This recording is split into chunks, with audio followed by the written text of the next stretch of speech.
Good morning.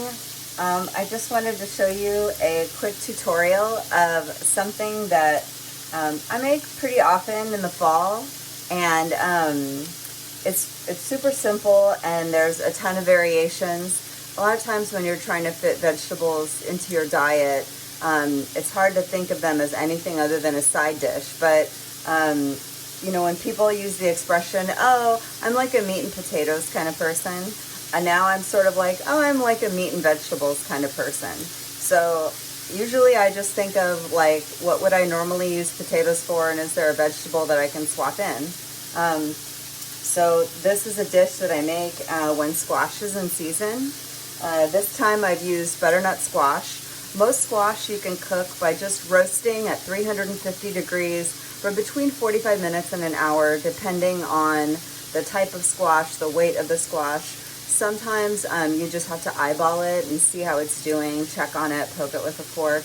I use that guideline for spaghetti squash, acorn squash, butternut squash, pretty much any squash. Just cut it in half, scoop out the seeds, put it face down, 350, 45 to an hour. And I've pre-baked this butternut squash. It's still kind of firm. What I'm doing now is I'm basically just reheating it in a 400-degree oven. I've taken my misto and just given it a spray of olive oil on top and some salt and pepper. So it's already cooked. I'm just kind of getting it to like caramelize and toast stuff and reheat. So I'm going to pop that in right now. As you know, I love my toaster oven because it makes it so easy. And then in this pan, I have a half a pound of spicy Italian pork sausage and a half a pound of regular Italian pork sausage. I like Italian seasoned sausage because it's pre-seasoned and it's just really, really easy to get in the butcher shop. You can also use chopped up links of sausage if that's what you have. You can use half pork and half turkey sausage. You can use all turkey sausage. For this dish, I just really like the pork. Sometimes I'll mix half pork and half turkey, but I just felt like digging on swine this morning. That's all I can say about that. So you want to cook the pork until it's kind of half cooked, and what you're looking for is there being just a little bit of oil in the pan. I don't add additional fat to this because pork is pretty fatty. If you're using all turkey, you might have to add a couple of tablespoons of olive oil for this next step. So once the pork is kind of half cooked and there's a little bit of oil in the bottom of the pan, I take a whole container of sage, leave these yucky branchy bits, but just chop up the leaves nice and fine. Dump that whole thing in. It seems like a lot of sage, but it's actually really good in this dish. If you, for some reason, are using unseasoned sausage, you can add a couple of teaspoons of Italian seasoning to taste. Just regular pasta seasoning is fine. Usually that just has, you know, like parsley, oregano, like little things. But the sage is really the star of this dish, and it goes really, really well with any kind of roasted squash. You can also serve this on top of spaghetti squash if you have that. And then I take about a quarter cup of chopped red onions. You can use white or yellow onions if that's what you have. In this dish I use onions but not garlic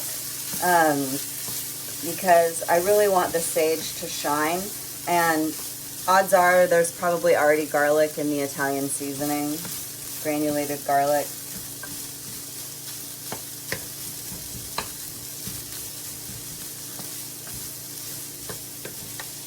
And you just want to cook this mixture down until all the pork is cooked.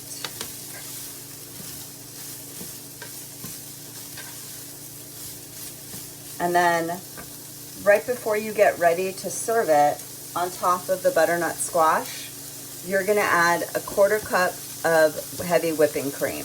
And I'll meet you back here when our squash is ready so I can show you how to do that. All right, we're back. I say we, it's just me in here. Me and you, we're back. So my pork is nice and crispy. The sage is like soaked in pork fat, and I'm gonna add a 1/4 cup of whipping cream right now to this pot, just to kind of loosen it up a little bit. You can add Greek yogurt, but I don't know, there are some things that I use whipping cream for and some things that I use Greek yogurt for. And this makes it doesn't make it like a gravy, but it gives me that like creamy mouthfeel that a gravy does. And I find that for the calorie trade-off, like, it's actually pretty good, all things considered. So now you have your sort of like vaguely creamy pork and your hot and steamy butternut squash.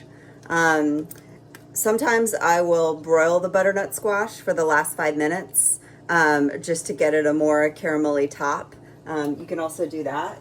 And then this is kind of it, you know, like a scoop of this, a scoop of this. And if you're eating this for breakfast, you can even pan fry an egg and put that on top.